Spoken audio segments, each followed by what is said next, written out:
Hi, welcome to another episode of the Caroline Glick Show. I want to start this show a little differently. I want you to watch a clip. What you're about to see is a recorded conversation between an IDF officer and a civilian in Gaza talking about the humanitarian aid situation. Just sit back and watch this for about a minute. الوضع مزري لانه الناس اللي ماسكه الزبونات عشان تبقى فاهم الناس اللي ماسكه المساعدات كمان حراميه. ليش المساعدات حرامية؟ يعني في هناك عناصر حماس اللي عم ياخذوا من هذا الأكل من المساعدات الإنسانية. أكيد ما هم وين حماس وين موجودة وين بتكون موجودة بتخرب. بس هذا المكان هو للمساعدات الإنسانية، يعني يجب عليهم إعطاء الغذاء إلى المدنيين. شو دخل حماس هناك؟ ما هو حماس يا سيدي العزيز، حماس حاطه ايدها على كل حاجه عشان تبقوا انتم فاهمين. حماس حاطه ايدها على موظفين الوكاله، هم القيادات في رئاسه الوكاله، هم المسؤولين في الجمعيات، هم المسؤولين في هان وهان. من يوم ما مسكوا البلد هم ماسكين كل حاجه إلها سيطره على البلد. يعني ما عم يعطوا المدنيين ولا اي غذاء؟ بيعطوا خصاتهم بالاول. وانتم يعني جربتم تحكوا مع الوكالة وتقولوا لهم هذا الشيء، يعني ومسؤولين الوكالة مع مين بدك مسؤولين اللي بيحكي مسؤولين الوكالة كمان عم يتعاملوا مع حماس؟ سيدي موظفين الوكالة هم حماس. Okay, so what did we just find out here? Since the very beginning of this conflict, the ultimate demand of the United States in the name of the so-called international community has been that Israel must allow humanitarian aid into Gaza, and the organization that's overseeing it is the supposedly neutral and independent United Nations through UNRWA, the organization dedicated to the Palestinians.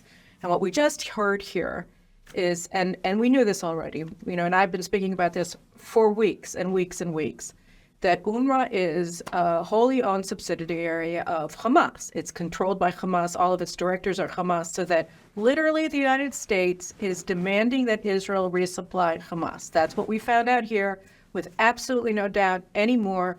All of these trucks, 200 trucks, 300 trucks, 70,000 trucks, whatever a day, it's all going to Hamas, and they're the ones who get to decide who gets what, when, and how much, and they get it first. So to discuss this, I have two incredible guests today.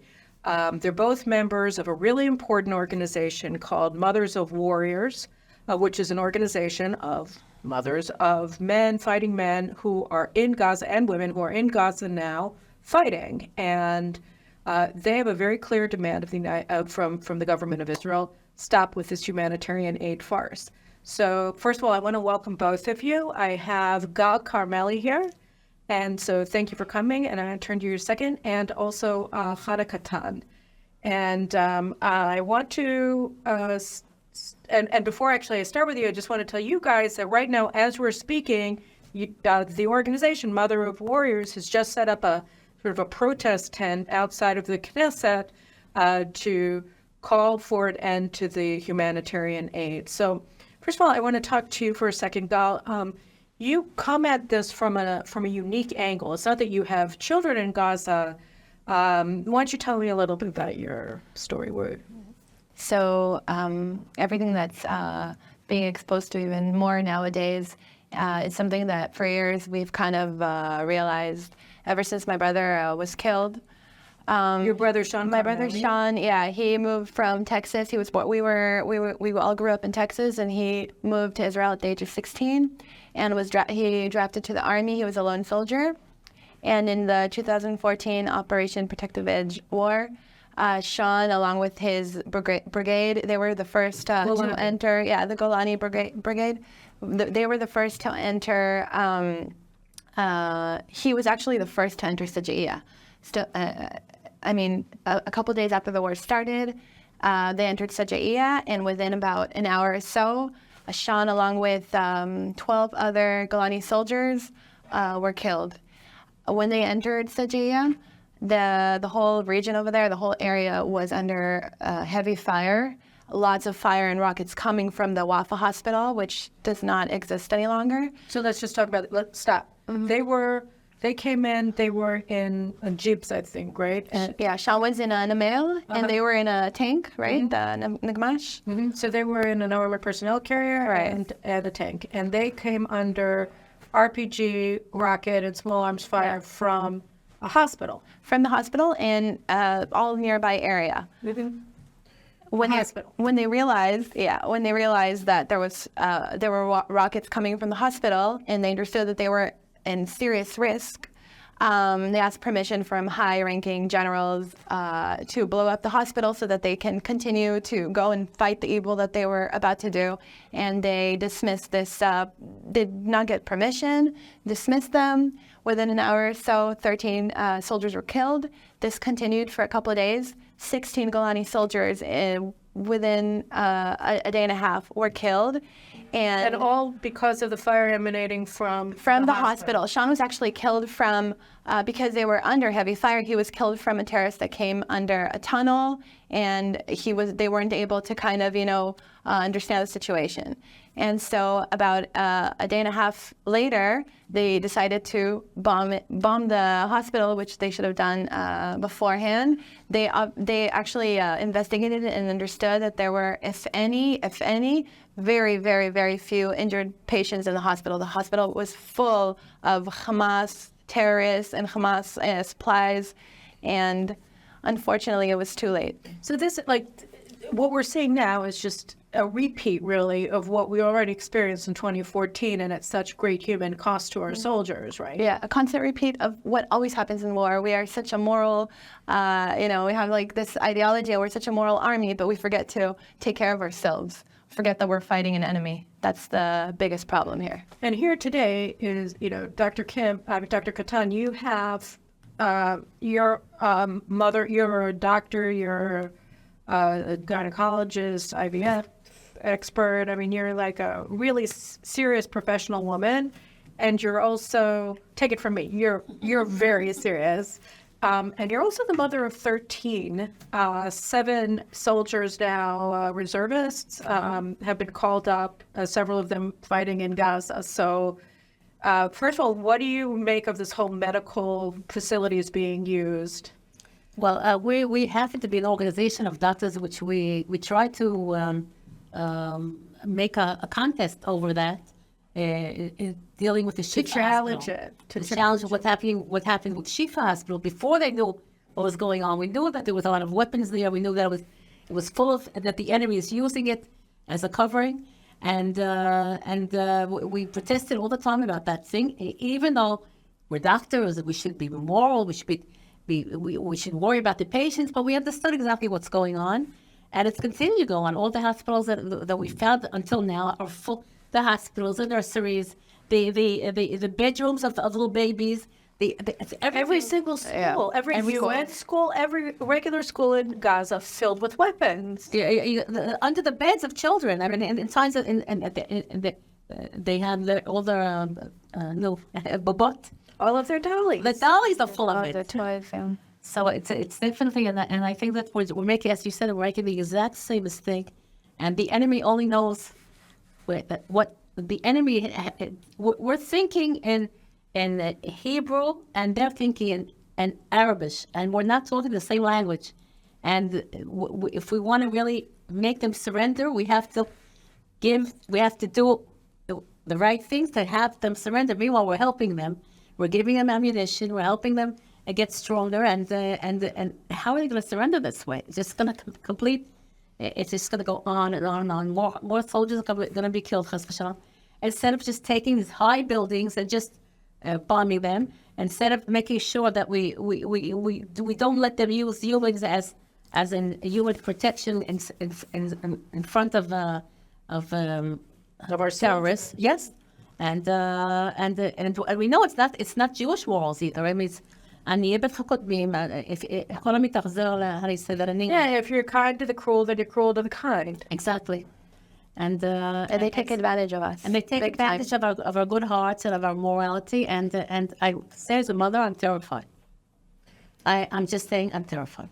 No, I agree with you. And the thing that's so amazing is the repetition all the time of the international community's outcry against Israel for, bombing civilian targets when it's all known ahead of time. Everybody knows it happened. Sean Carmeli and his comrades were killed because of this outcry of the international community against Israel for bombing civilian targets. And everywhere you go, you see that there are none. I think we've had at least 3 incidents that I've seen just in the past several days of IDF soldiers being killed because... Or injured. Yeah. How many do we have in the hospitals injured? Yeah, we haven't even talked about legs that. and arms. And, Yeah, it's crazy. We're not talking about the injured. We have hundreds of injured, terribly injured soldiers.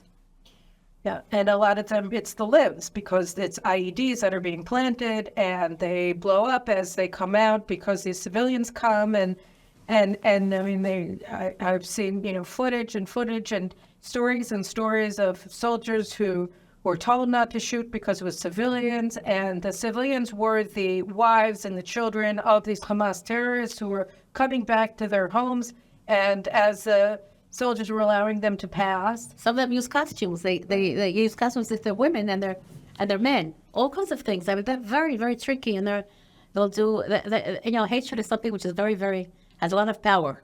Yeah, I mean, and the weird thing about the American response is that they experienced the exact same thing in Afghanistan and in Iraq. I mean, we saw it when in the initial stages in 2003, I was embedded with the 3rd Infantry Division, and the Republican Guard units of Saddam Hussein.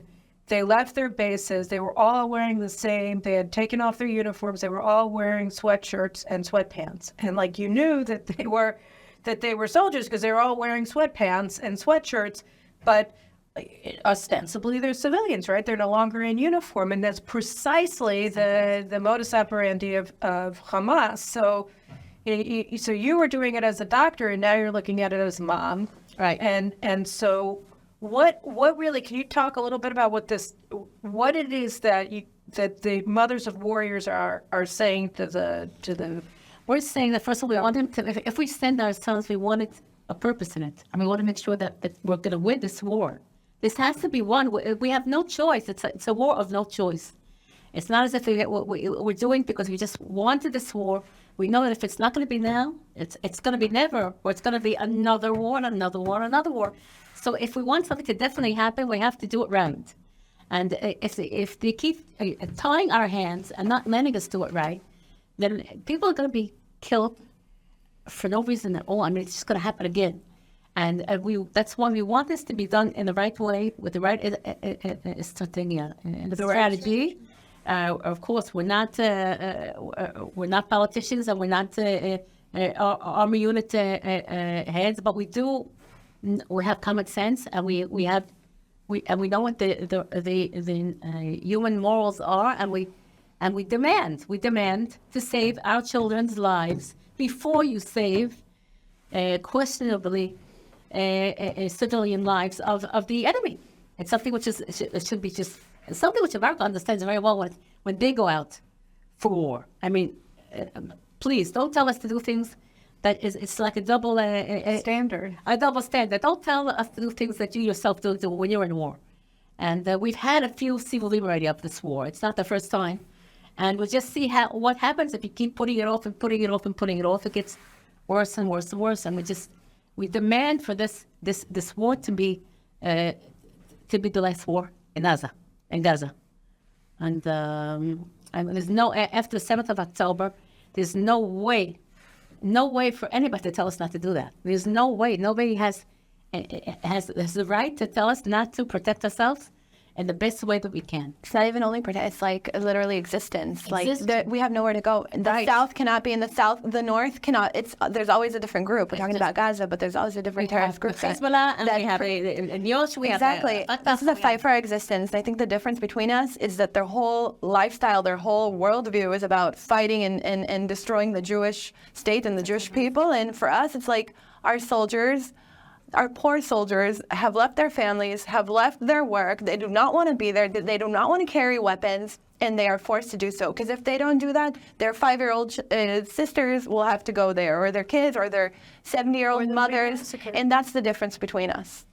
Yes, I just wanted to say I have more than 40 grandchildren who were alone for 3 months already. For 3 months, their fathers are not home. And there has to be a purpose for that. I mean, you don't just leave your family. It's just like, and just leave everything. You just stop your whole life because there's something which is very, very key. It's existential. Very existential that you have to deal with. And that's something what the USA has no right to tell us not to do things in the way that we feel that has to be done. You know, I saw this morning that a letter was put out by the 60,000 residents of the North who are now internal refugees. They had to leave their homes, addressed to President Biden and to Secretary of State Tony Blinken, saying, look, you know, we have to deal with the Hezbollah threat on our border. So if it's a diplomatic way of dealing with it, fine. But if it's a military way, then we demand that you support Israel here, because, you know, we're looking at the situation and the demand, it's never ending. And when you look at what's happening in Gaza and you see the complete mobilization of the people of Gaza on behalf of Hamas, willingly or unwillingly, it really doesn't matter. Nobody's going to stand up to them. And most of the people there are happy to be human shields. And I saw this incredible story of one of the hostages. She was held in Gaza with her mother, and she was giving an interview at Uvda. I actually did a short on it that should be going up later this week. She says, you know, they moved us into a school, and this woman came up to us. She was really nice. She said, here, take a mattress. Here, you know, I'll worry about a place for you. She gave us water. We thought, well, maybe there aren't all bad people here. Maybe there are good people here after all. But then she said 5 minutes later, they started using the school. They were shooting missiles into Israel from the school, and they realized that there were civilian shields. And then she said to her mother, forget it, no, they're all the same. And the thing was that, you know, it was a school, right? I mean, they're deliberately brought to the school. The woman said to her, you'll be safe here. This is a school. They don't shoot at the school. And all the people sitting in the school getting refuge in the school, the Gazans, were screaming Allahu Akbar every time they shot off a missile at Israel. So they're all thrilled that they're being used as human shields, that they're being shot. This is a war crime on two different levels, right? Both human shields and shooting from a school. And they're all excited and exhilarated about it. They're holding hostages. It's a third war crime. It's a crime against humanity. And they're all cool with that. That's the society. Right.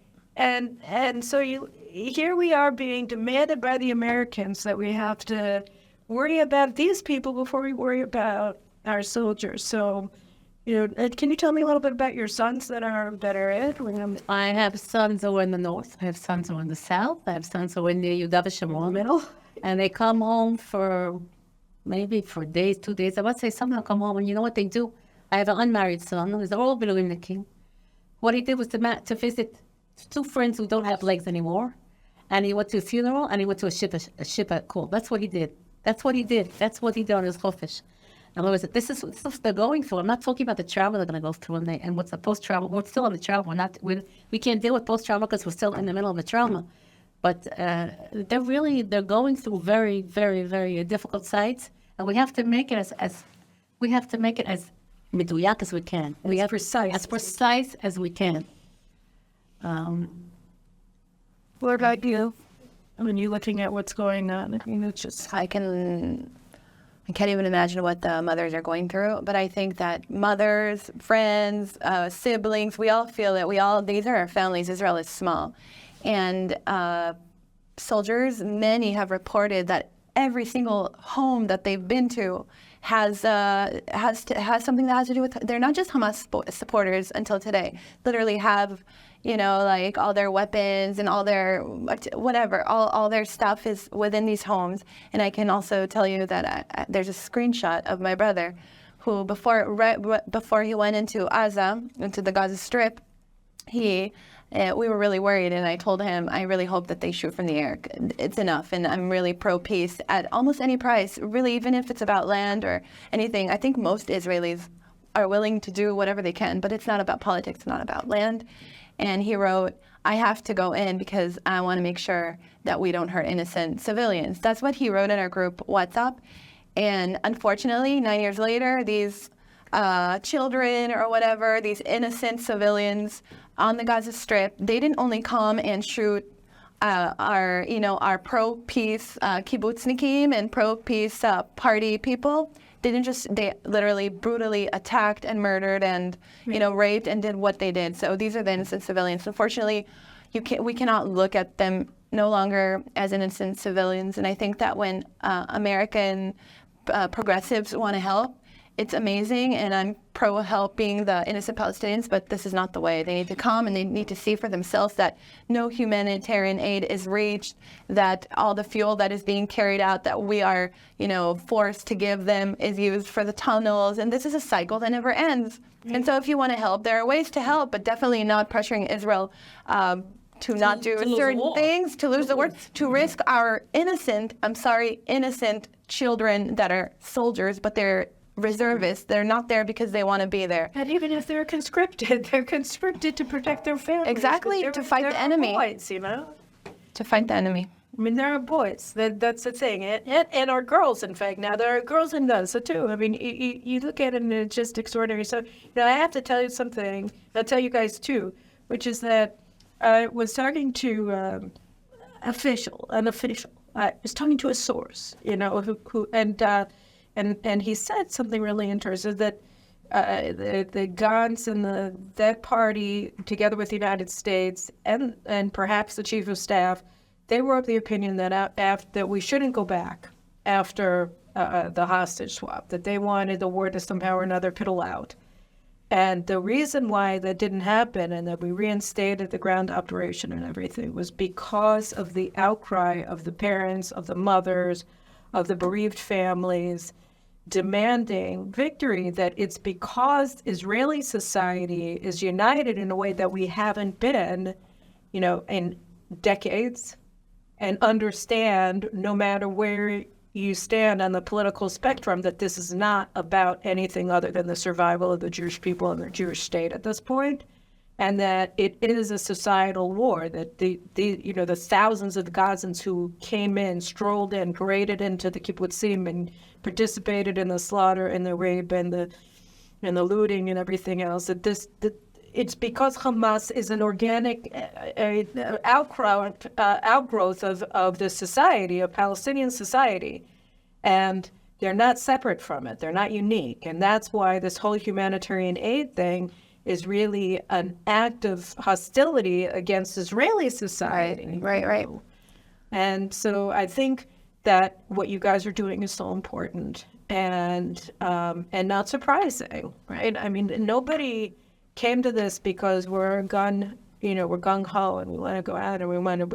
Look at you. You have your whole clinic and you're leaving your patients in order to come to Jerusalem and do this podcast with me and the protests, and you have your own family business that you're putting aside to do this, because we all understand that this is our country at stake. And it's now or never. It's now or never. Right. The Biden administration of the world needs to understand that we're in the front because we're the Jews, but it's not only against the Jews, it's against humanity, it's against the world. And if they don't understand that if we continue to give them the fuel and if they don't give us permission to bomb terrorists, To support us. to bomb these terrorists, these are terrorists, the Gazan population have become, that's their education, that's their whole way of life, that's their whole thinking strategy. There's absolutely nothing else we can do, Right. No unfortunately. There's actually no choice. Well, I think that probably wraps it up, although, I mean, I think that we could just go into the precision with which they take every single thing that gets into Gaza and use it first for the war against the Jews and second for the war against the Jews. And third. Yeah, and when they get to 15 or 16, they might give some food. But it's not about anything but fighting the Jews, because Palestinian society is a society organized around one principle only, which is the annihilation of Israel. And also, we're letting them exist. I mean, if they won't get this fuel and they won't get water and they won't get the electricity, then maybe we have a chance of that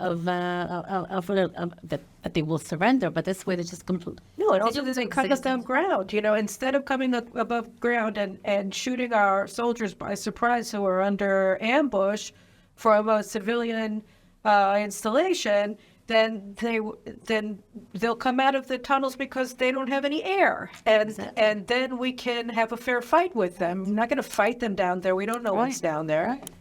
It's a terrible situation, but our soldiers can't be sitting ducks in a shooting gallery of Gaza. Exactly. All right, well, I appreciate it. And guys, keep your eyes on this space. There'll be more coming up from the Caroline Glick Show. Thanks very much for watching.